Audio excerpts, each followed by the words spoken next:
Hey, I'm Pam Medina from the Yoga Lily Teacher Training, and I am blessed enough to be here with one of my dear friends, Jacalyn Warshaur. And she has worked with young children in various settings for over 20 years. She is a mother of two, has a degree in early childhood education, and is a certified Montessori teacher. Jacalyn received a children's yoga certification from Yogi Beans and completed her 200-hour adult yoga certification from the Yoga Lily with Pam Medina. Jacalyn is the founder of Wild Type Learning, which specializes in captivating young children with the joy of learning, building a lasting relationship with the natural world, and fostering the mind, body, and heart connection through the practice of yoga. Jacalyn's natural essence permeates in throughout everything that she does. In fact, I gave her the name when she graduated from yoga teacher training, Adia, which means Mother Earth.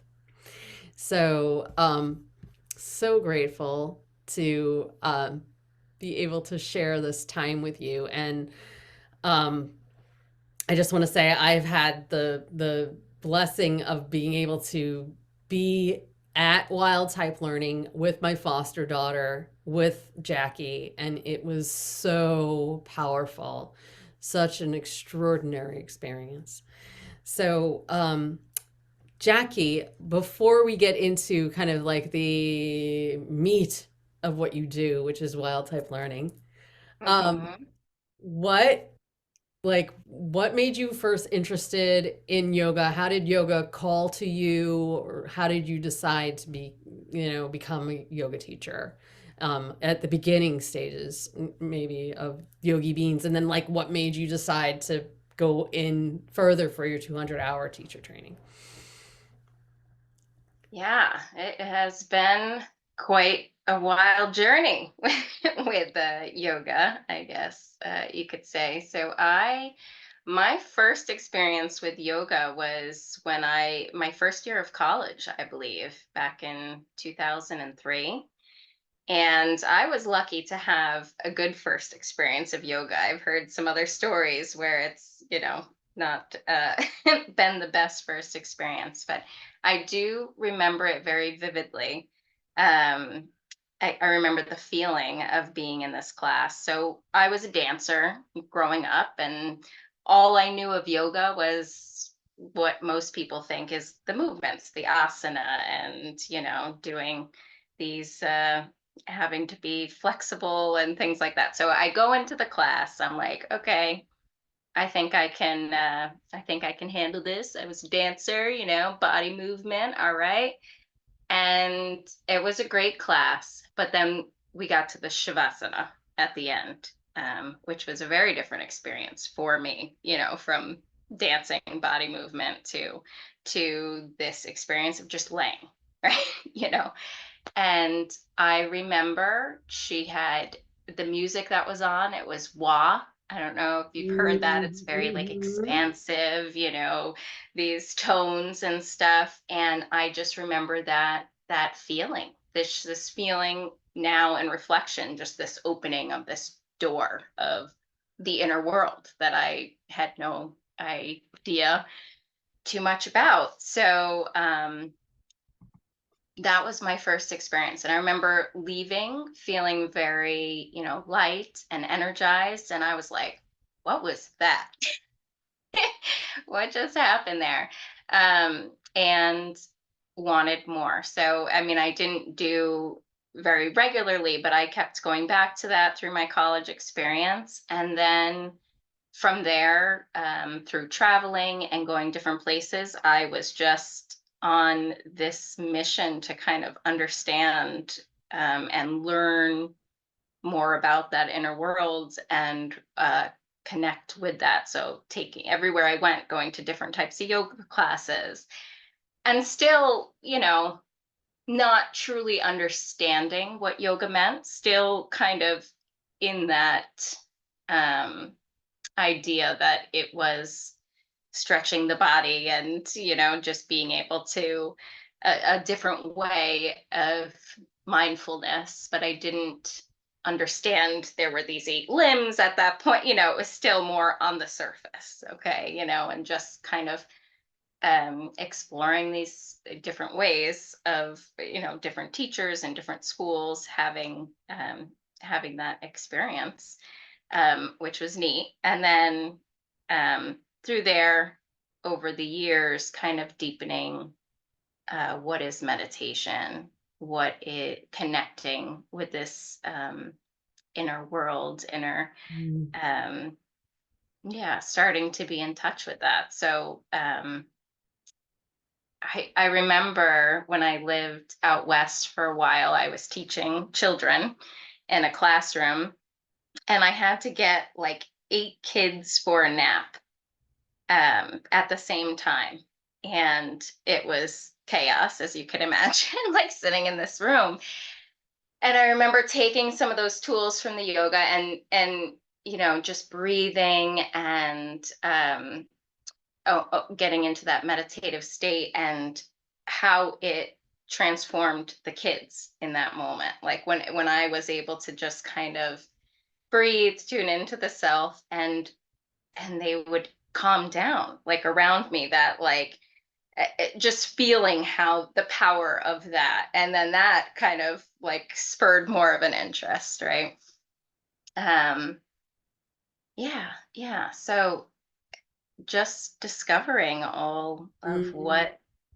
what yoga is through all these different experiences, right?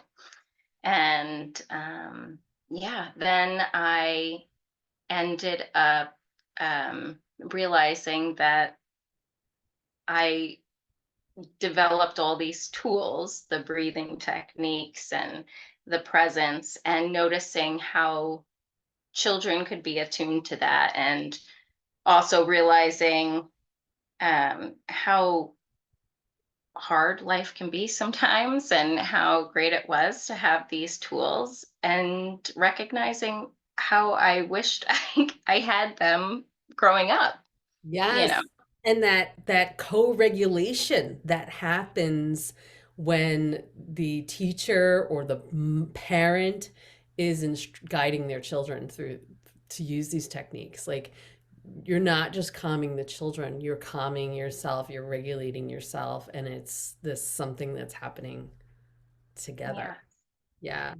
Yeah, and so I saw that. So I wasn't trained in children's yoga at this point. I was a Montessori teacher, and like I said about, through the nap time, and seeing how that kind of like affected the room when I was tuned in. And then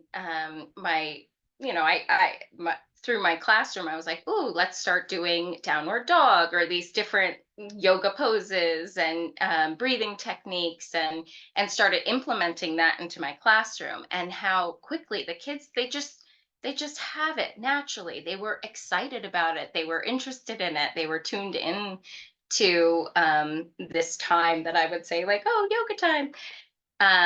And yeah, that really awoke something up in me, and through that, and I decided to actually get trained in the children's yoga, and started teaching yoga in different schools in New York City at this time, and stuff like that.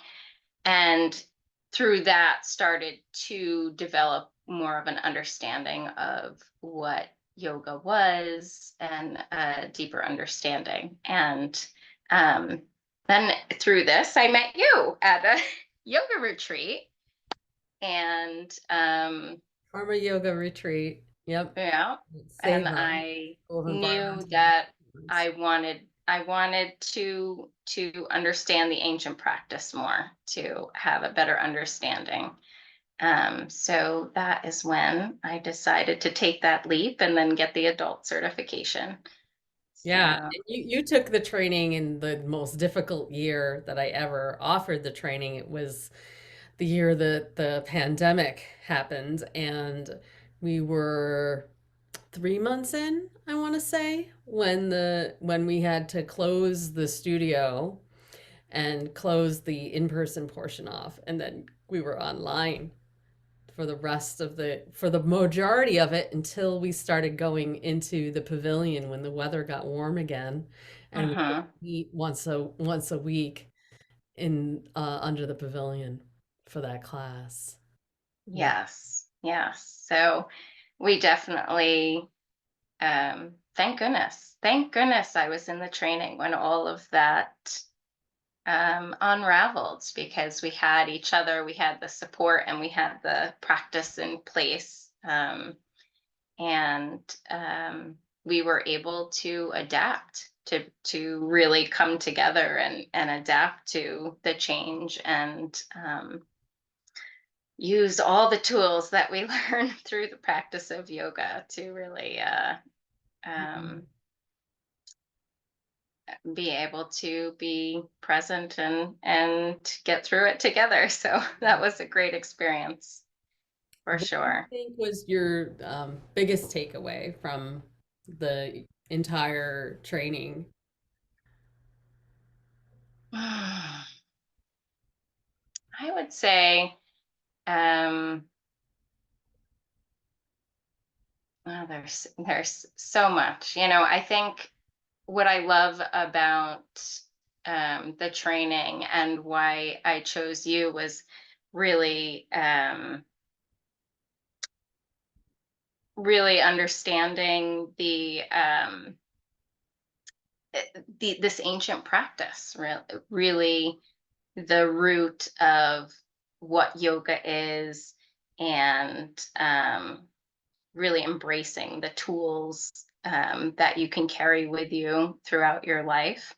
Mm. I left the teacher training feeling confident, with the postures, and feeling confident that I can um, be able to share that with others. And yeah, it was, let's say, well, a big thing that why I chose you as well is with your connection to nature, and how you bring that into the class too. Being able to connect people to the grounding, and that interconnectedness, and really embrace that in the class, really be able to, yeah, provide all those tools for people. I left feeling confident, to be able to share that with others. Just Yeah. beautiful. Yeah. Yeah. Thank you for saying that, because that's, you know, when we, I've noticed that my students responded so much to when I started, stop giving the cue of put your hands on the floor or feel your feet on the mat, to feeling Mother Earth, connecting with Gaia, that everything changed and I can feel the energetic shift.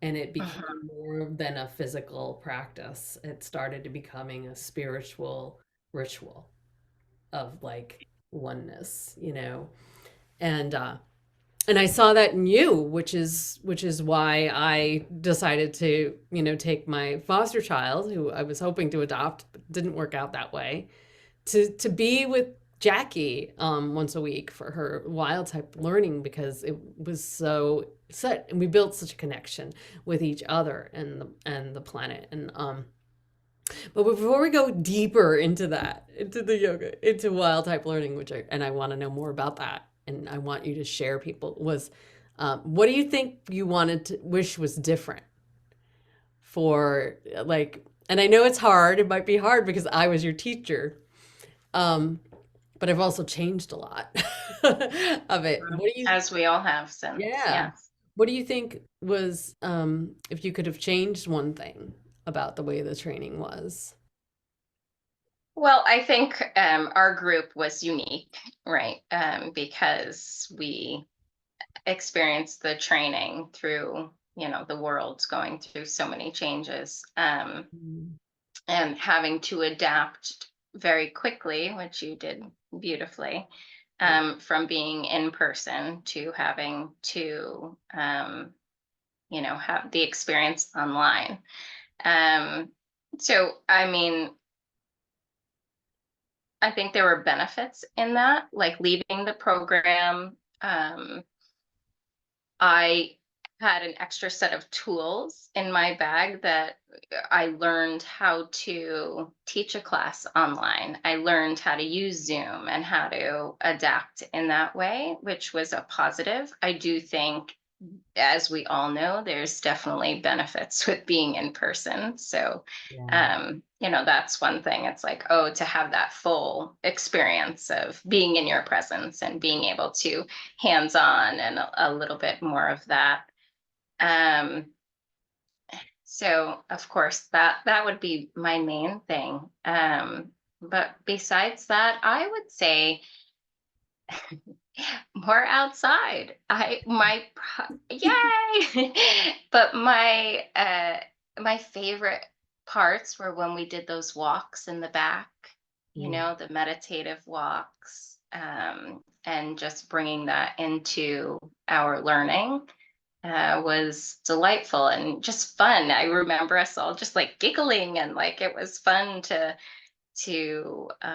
be able to go out in the fresh air and connect those two Yeah. experiences of breathing the fresh air and yeah, doing those walks together. And yeah, so I think more of that, which Yeah. seems like it's happening with this next training, which And is it is. exciting. I'm very excited, and there's so much that can, really enhance that connection to all the gifts of yoga. And again, it's these tools. Yeah. Yoga is a wonderful tool for us all to have. One of many tools. Yeah. And But the pandemic was um gave us, I was talking to Susan earlier before we hit record about, holding the pain and the sorrow in one hand and the joy and the beauty in the other, and then the lots of space for the unknown in between, and the mm, and that the pandemic was like this space of the unknown. It had all that joy and all of that pain, and also so much of the unknown was we were faced with the unknown as a collective, as a mass collective, like we had never been faced in our lifetimes, right? And mhm, um so it forced us inside, but then it also forced us outside. So many people, like their lives became, nature became more alive for them.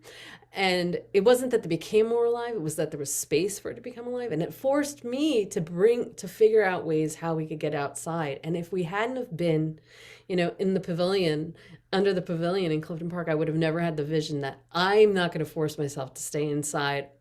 I want the trainings to be outside, um, in the fresh air, absorbing the prana and um, feeling that energy and being one with all of that and not cutting myself off anymore. And that I think is like what you give the kids permission to do when I witnessed it happen at Wild Type Learning. Like, we're not going to cut ourselves off anymore. We have license to get dirty here. mhm. Yes, So, absolutely. um, so once you became a yoga teacher, like, how did you feel like it influenced your life, like your daily routine? You know, Yeah. Yeah. What was nice after I did the training was I was then able to take the practice with me everywhere, mm, uh, which I found very freeing in a lot of ways, especially as a mom, to in that season of my life to be able to get to a yoga class and just wasn't in the cards a lot of the time. So I felt like I deepened my personal practice at home or integrated into playing with my kids, or even if it's just a sun salutation here or there. I really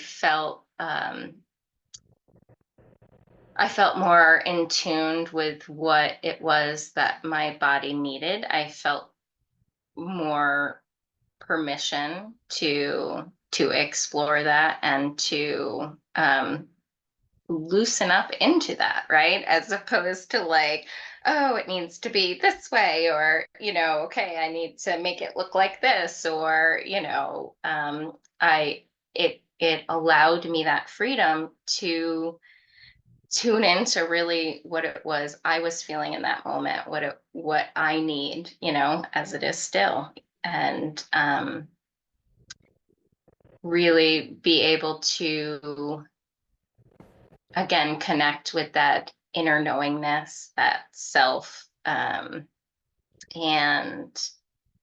um and yeah, bringing that union back. I mean, in reflection now, I realize growing up I lived in such the word in the psychology world, like disassociation, like separate from,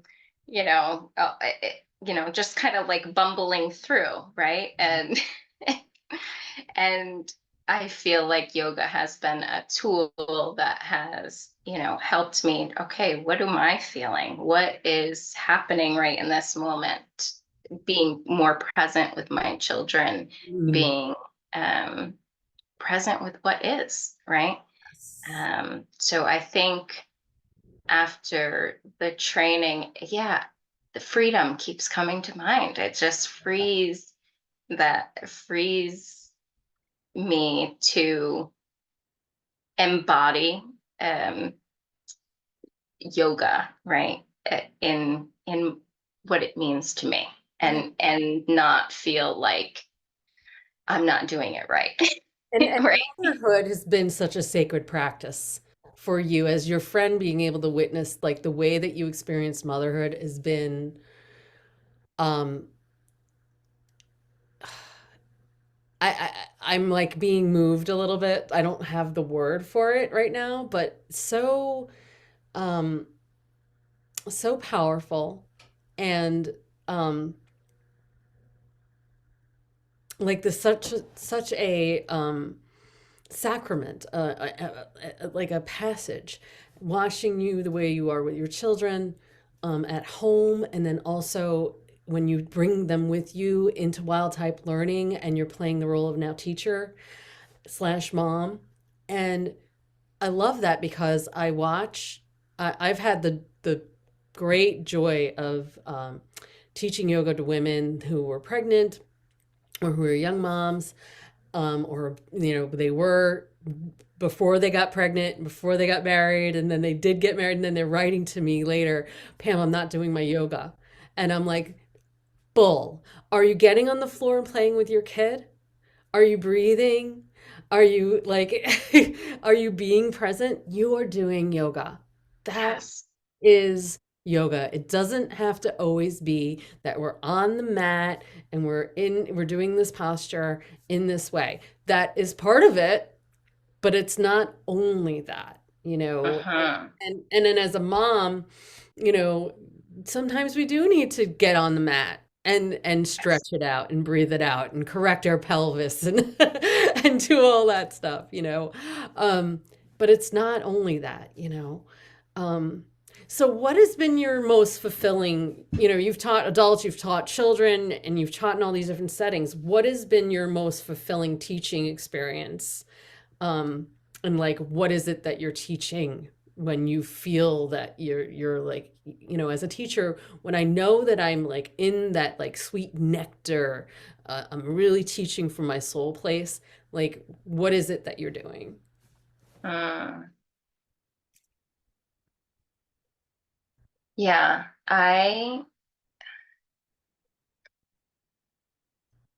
Again, I feel like it's this idea of holding space too. Mm. in teaching.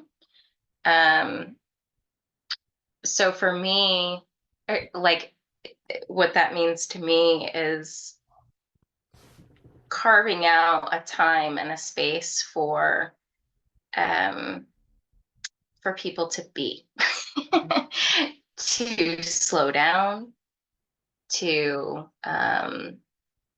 in my case, connect and build that connection with nature, and really just when I see people enjoying the water and how it's flowing with their child is the greatest joy for me in teaching yoga. And that might not make sense to a lot of people. What, you're not doing down dog, no. But that just that presence to tune into the senses, to talk through that with, not in the way wild type learning is set up, is it's caregiver and child. So yes, I'm focused on the children, but to see the parents too Mm. be be present with their child in that moment, allowing their child the space to be them as well, and that's the greatest joy to me. And so with that, it come, yes, in the beginning we do the breathing techniques and tuning in, we do some mindfulness games, and yeah, to look around and to see the kids placing their hand on their heart, closing their eyes, feeling safe to close their eyes, and you see the parents sitting next to them doing it with them. It's like the greatest joy. And then in the meat of the program is simply being in nature, right? I heard this thing the other day. It was like, I'm going to get it wrong, but it's like we call ourselves human beings, right? But we don't call other animals like tiger beings or monkey beings, right? We're human beings because they're, as we are, interconnected and part of nature too, but they go off of instinct, right? Mm. Which we do sometimes too, but we're also able to be and respond in that beingness, right? We're able to, um, I don't know, it just resonated with me when I heard that. I'm like, that's I love interesting. that. Like just simply being and to um yeah, be present and tune into our senses. And That's a beautiful thing. I love that you're teaching the deepest teachings of yoga. Hmm. Talk about being moved by seeing a parent and a child experiencing in, the awe of the flow of the water. And Hmm. because as you've studied the Yoga Sutras, so you know that yoga is union. And Hmm. there's only two sutras in the entire book of the Yoga Sutras that talk about the yoga poses. The rest is all about our experience.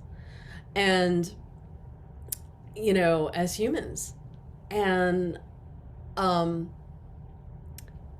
but that is that bliss, that samadhi, right? Hmm. We talk about the eighth limb of yoga is that bliss, that like you're just in it. And that is The what, beginner's mind, yes, right? yes. And the parent lets the child take them into that space. Like, and that's what Hmm. we teach them.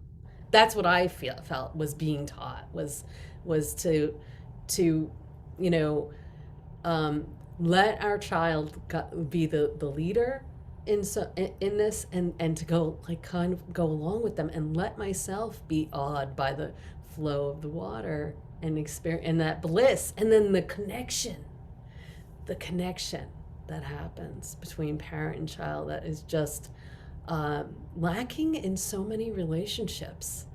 And I feel like once you have that, you've got it, and it's such an incredible place to really experience that. I don't know if you want to speak to. And just the building of relationship in general, right? Again, that union, that togetherness with the parent and child, but also that relationship with nature. And yeah, it's children get it. Yes. That's the other thing, is being able, this idea of yoga and what that means, and nature and that relationship we build, but then children, to be able to look at the world through their eyes, like you were saying, this awe, this beauty, the magic that's around us. Life is hard. Life is not easy. When you get to that place, it doesn't mean life is getting easy. But we then have these tools and these understandings, that, and connection to self, that we're going to be okay, right? That we're going to get through this, that, um, and the children help us remember this and tune back into that. There is, I was talking with a friend the other day, that fine line between, toxic positivity, like everything is great, I've been there in my life, like all is good, nothing bothers me, as opposed to this, getting honing in on, like, the groundwork of it is magnificent and magical every day, and it goes by so fast, right? So that,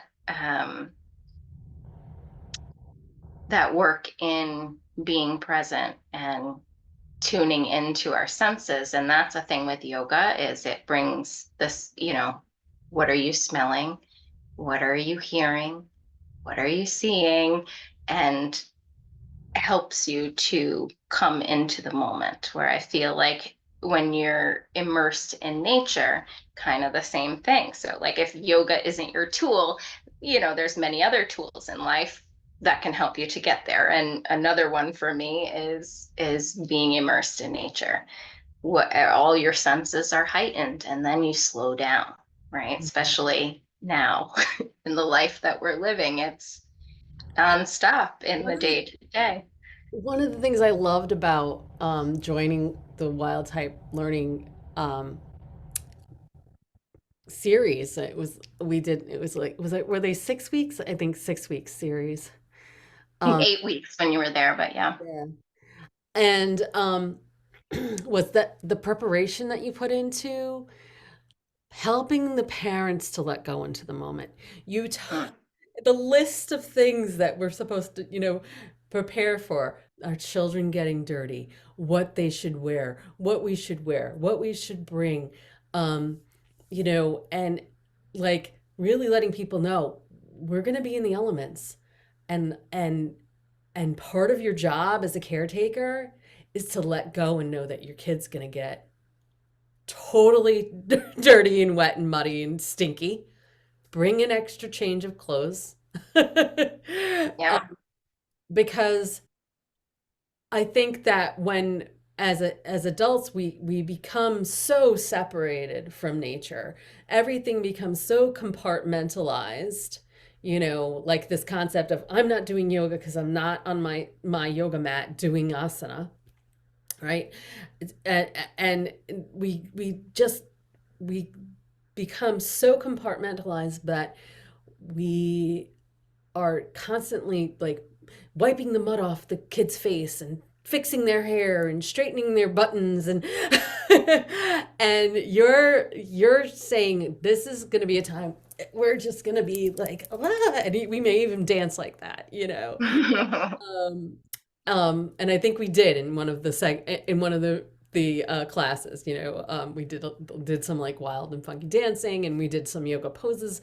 But it's like the adults can join in, but there's no pressure, and the kids can get Mhm. into their bodies. Um, and we're rolling around on the floor, and we might have blankets underneath us, but most of the kids don't stay there, and it's all okay. And that's just the space of freedom. It goes back to that freedom you were talking about, and a freedom that um, we've forgotten. And I mentioned this with Susan earlier when I was talking with her in her interviews, like this this ancient future, that the future is remembering the old ways, that the future lies in that connection with Mama Earth, and Mhm. remembering, like you said to me, I think the other day when you were on the phone, and you made that great Facebook post that we are nature, Mhm. and not separate, and we're just this one living, breathing body, one living organism, all the people, all of this planet, just one organism. Yes, there's individuality, but there's unity, and I just I just love your work. Well, I love your work, and that's bringing back um, to mind again why I chose your teacher training was because you embody that too. So you're saying, "Oh, dancing around at my program," and this we did that in the yoga teacher training too. You allowed space for that as well to make it fun. You bringing in the drumming and the music, and and that's your authenticity that you bring to your yoga classes and to the training as well. That um, awareness that it isn't meant to be a particular way. Yes, in the training, are you, very, this is an ancient tradition that you respect and you make sure that all of that information is given in a very organized way. I actually, in preparation, was looking back at my notebook of all my notes and all the things that we learned. And it was like, wow, we cover a lot. There was a lot. It's beautiful. And I now have these notebooks full of all this great information that I can refer back to. But I feel like you embody that, you know, there um, it can be fun. It doesn't need to be this like we're quiet and stiff, right? Or like there's a time for that, right? The ease and flow and Yes. but what was it? I said yes. Well, I said, and I think that you know this as much as I do, that we can't be in stillness if we haven't gotten our ugly booglies out. Like, we have to get our ugly booglies out, the kids and the parents. So Right, whatever resonates, and like in the yoga teacher training, I want people to experience, and not just in the yoga teacher training and yoga classes, I'll right, of invite course. people, yeah, to do free movement and to dance at some portion of the class, not always, but I do it, and because I want people to know that there's more than one way to Huh. like remove the blockages from your body and get free, so you can sit in that stillness. um And isn't that incredible that, in like I was saying in the beginning, in a fumbly, funny way, but was that, I always thought yoga was, the poses, which most people do, that's what we see. Okay, we're trying to be flexible, trying to get stronger, all the body, the body, the body. yeah. What you realize is exactly what you said. The point of yoga, which took me many, many years to even understand, is yeah, you get the point is so you can sit still or you can be, right? That simply be. That's the point, right? To be Yeah. able to tune into the inner world. You can't tune into the inner world without without the pause, without the, and I just wanted to bring that back around, that what you just said. Yes, we need to, there's no wrong or right way um to move the body so that you can then be still. I mean, there's the structures and the reasons behind all that and what you're doing with your internal organs and all the joints. Yes, it's good to know that as the teacher, but there's a freedom in that. Hmm. Um, and yeah, there's just, and that's what's amazing about children. And that's what I was able to step back and view. Okay, when a child is given the ability to play in an outdoor setting, any setting really, when they're moving their body, I'm like, they're doing this yoga pose, they're doing that yoga pose, just naturally through play and through Right. movement, right? Which is really neat to like be able to see, right? They just, they have so much to teach us if we give them the space to be, not sitting in a desk all day and all the things. There's so much wisdom, which then translates to our own inner child. So we have that too. Right? We have it all. We It's do, we're just grown up children, and mhm. that's so beautiful. So we have a few, we were kind of running out of time. So I wanted to know, we talked a little bit about stillness, and I know Mhm. that you had something you might like to share with people. Do you want to share Yes. the So mind jar? the mind jar. This is like one of my favorite ways of introducing meditation. I think for adults too. I've had a lot of parents come to me after and they're like, wow, okay, that makes sense in this whole meditation thing. But I think it's a good introductory. I'm just gonna move my cacao here so I can move. But so this is how I like to introduce what meditation is to children.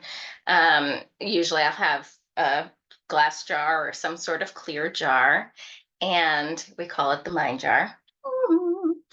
And we'll put water in, and I'll look through, might be a little cloudy. This is an old one. Look through and say, okay, the water represents our mind, right? So when our mind is still, we can see through it, right? We can see clearly. Um, that's kind of the idea. And then it can be anything. I had some of this confetti stuff that I put in because that's what I had around. But you put something in and describe, say, okay, and these are all our thoughts in our mind, our feeling, our fears, everything that's going on in the mind. And I'll start shaking it around. Our monkey mind going all over, all these thoughts, all these things we need to do, we haven't done, all the things racing around our mind. What mine looks like a lot of the time. A lot of the things I'm thinking about going around. It's not good, bad, right, or wrong. It just is. Our mind is part of our body, and it does this for us. All the thoughts going around. But in meditation, we sit down, and through our breath, we allow these thoughts and things to settle for a little while. Doesn't mean they go away. Just allow them, take a few minutes for the thoughts to settle. Oh, I forgot to say, when I'm spinning and it's going like this, then I also say, you try and look through. Can you see clearly or think clearly with all these going around? Not necessarily, you can't really see through it. And then I say, okay, let's sit and watch the jar and watch all that stuff settle, all those thoughts. You just give them some time to settle. And then we can see clearly again or think clearly again. And that's kind of the idea of the mind jar. It's just a fun way. And so I'd put it like in the center of the circle so the kids can sit, and together we watch as everything settles, everything slows down, and they get excited. They're quiet, they're just focused on this jar as it settles.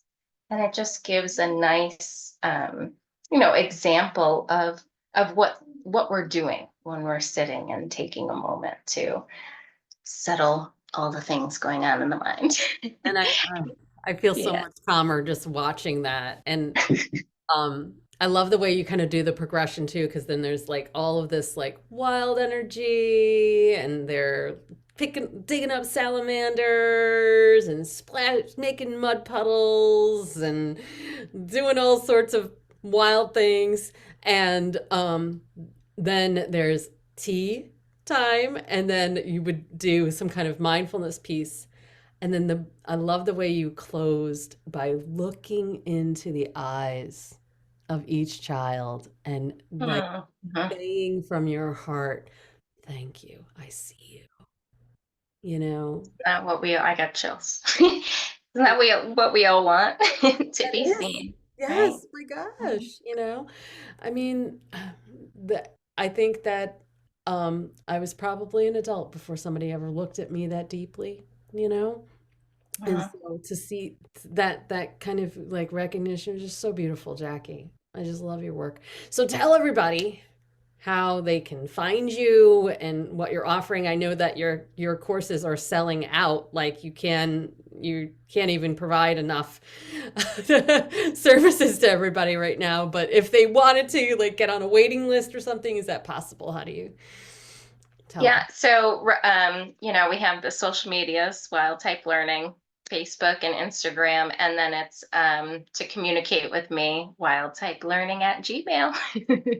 So that is the best ways to get a hold of us. I will be announcing our spring program soon. We're got all of that in the works and some new things happening, and some exciting things for the future as Mm. well. Do you So have a mailing list that people can get on to like get notified when you make that announcement? absolutely. Well, I'll be announcing it on the social medias, but if you just send me a quick email, I'll put you on the mailing list. I'm working on, getting more technically savvy, so it's easier for people to click a button and be on the mailing list. But I haven't gotten there fully I yet. So know I will be doing that. us dirt worshippers have such a hard time with the technology. I'm getting there, and Yeah. getting help with the things that I don't quite understand, which is also good. Okay, I maybe I need somebody to guide me, but Mhm. yes. Mhm. So it's all exciting. And the beautiful Pam Medina, if you have been looking for some sort of yoga teacher training, you definitely don't want to miss it, because she is special. And to be outdoors, getting all that information and love and guidance is going to be very magical. And I'm excited to see. Hopefully, you'll post pictures and seeing all the beautiful teachers that you help bring out into the world to be Mm. their authentic self. It's Yes. going to be That's what beautiful. we need more of. More Jacalyn Warshowers in the world. That's what we need. I don't know about that. I We mean, need we need more tuning into love. yes, more Yeah. authenticity. When I Hmm. say, not somebody exactly like you, but Yeah. somebody that's willing to, you have to be brave to do what you're doing, and say, I'm going to drop these four walls, Hmm. and we're gonna connect with all that is, Yeah. and drop the walls. It's just Yeah.